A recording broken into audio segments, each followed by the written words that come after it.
Hello दोस्तों, तो एक बार फिर से मेरे यूट्यूब चैनल में आप सबका मोस्ट वेलकम है। और मैं इस वक्त हूँ इंडिया के सबसे बड़े मकबरों में से एक मकबरा। तो मैं इस वक्त हूँ सासाराम में और मेरे सामने है शेर शाह सूरी का मकबरा, ग्रेट शेर शाह सूरी का मकबरा। और कई इतिहासकारों ने या आर्किटेक्चरों ने, जो बड़े बड़े विद्वान हैं, इसको ताजमहल से भी कंपेयर किए हैं।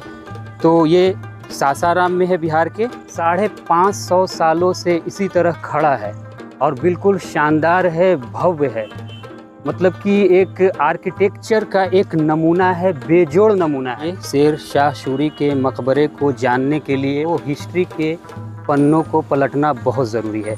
तो चलिए चलते हैं 500 साल पहले, 550 साल पहले, जब इंडिया में सुल्तानों की हुकूमत थी। मुग़ल वंश से पहले इंडिया में दिल्ली सल्तनत की हुकूमत थी, जिसमें लास्ट जो सल्तनत है वो लोदी वंश है। तो इब्राहिम लोदी 1526 में, आपको पता होगा कि 1526 में पानीपत का पहला युद्ध हुआ, जिसमें बाबर और इब्राहिम लोदी के बीच जंग हुई, जिसमें बाबर की जीत हुई और इब्राहिम लोदी की करारी हार हुई, जिसके बाद से इंडिया में मुग़ल साम्राज्य की स्थापना हो गई।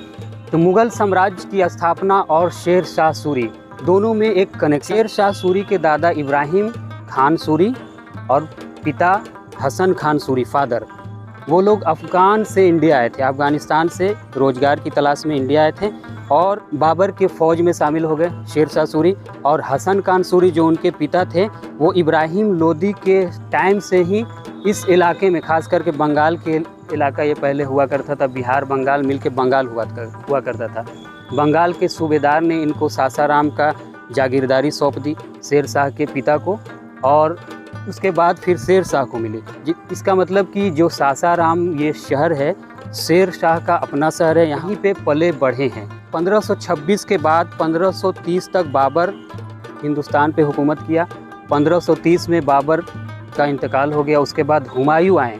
शेर शाह सूरी बहुत बहादुर, चालाक और निडर इंसान थे। तो बाबर के टाइम से ही ये, बाबर को ऐसा लगने लगा था कि ये कहीं ना कहीं आगे चलकर हमारे हुमायूं को, या मेरा जो उत्तराधिकारी है, उसके लिए खतरा बन सकता है। तो एक बार बाबर ने हुमायूं को बताया भी था कि इससे बच के रहना, और यही हुआ। बाद में आगे चलकर 1539 में, 1530 में हुमायूं गद्दी पे बैठा।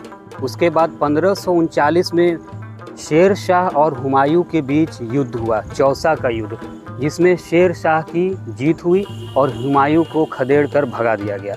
5 साल का जो गैप है, 1539 से 1545 तक, यानी 5 साल के लिए मुग़ल एम्पायर हिंदुस्तान से बिल्कुल ख़त्म हो गया और उस वक्त आ गया सूरवंश, यानी शेर शाह सूरी का साम्राज्य। 5 साल के लिए आए वो, मगर इतने बड़े बड़े काम किए उन्होंने। जैसे 5 साल में उन्होंने जीटी रोड बनाई, जो कोलकाता, बंगाल से लेकर पाकिस्तान तक है, और जगह जगह पे सराय बनाए, जगह जगह पे कुएं बनाए, और किला भी बनाए। जैसे दिल्ली का पुराना किला है शेरगढ़ किला है, रोहतास किला है, बहुत जगह पे काम किए उन्होंने, खासकर जनता के लिए काम किए।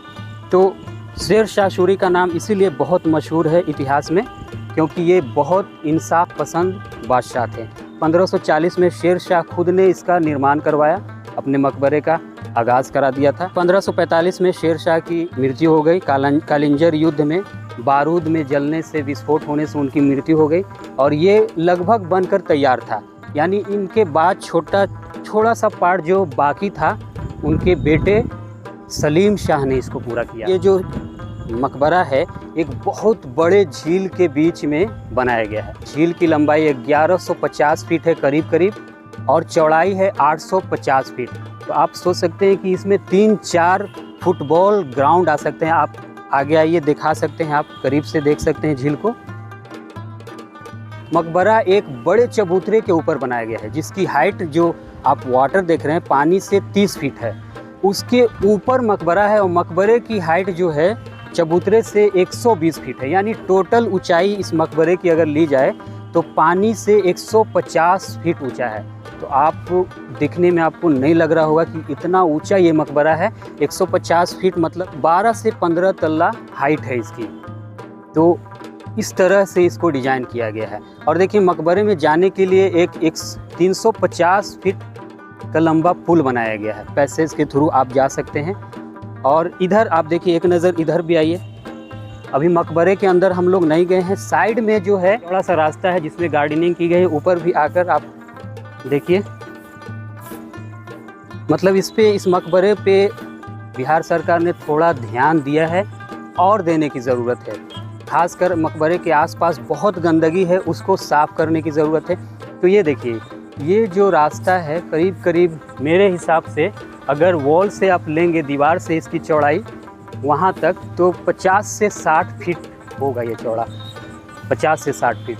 और चारों तरफ से यही चौड़ाई है, यानी कि आप मकबरा घूम लिए हैं तो आकर यहाँ बैठ सकते हैं, आराम से वक्त गुजार सकते हैं। तो चलिए अब हम लोग मकबरे में चलते हैं मेन गेट से और कुछ और जानेंगे अंदर जाने के बाद।